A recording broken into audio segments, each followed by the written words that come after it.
Thank you, Madam Speaker, and thank you, colleagues. You know, the world really is changing, and I think it's changing in a lot of ways that are going to cause us to have to look at the way we do business in this state.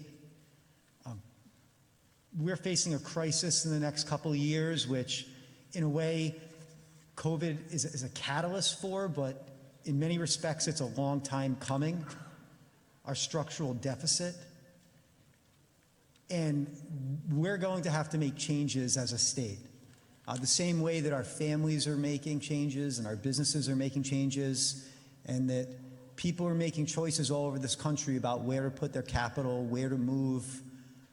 COVID is bringing home many things that this state has failed to grapple with over the years. And we're going to have to grapple with it real soon.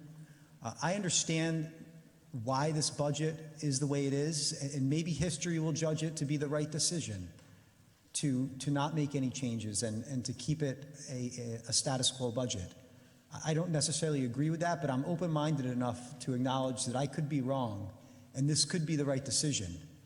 It's not the decision I would make, but I don't believe it to be unreasonable.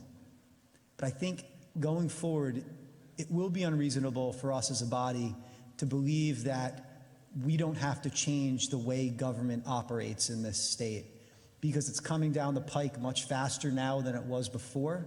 We could keep putting it off. We could keep doing one-time fixes. You know, so much of this budget is federal dollars.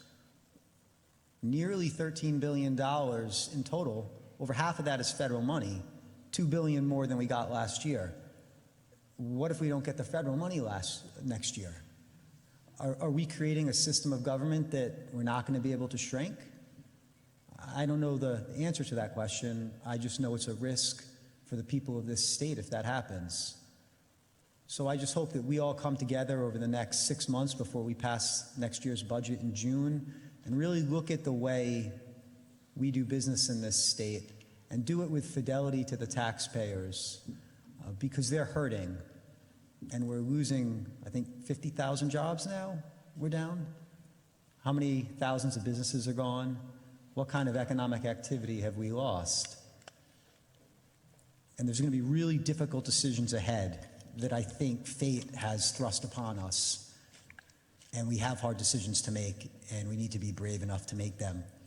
And I think that presumptive Speaker Sakarchi is the right man to lead this body through that trying time. And I hope we all stick together and do what we need to do, because it's not going to be easy.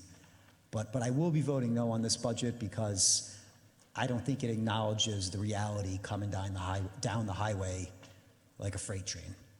Thank you.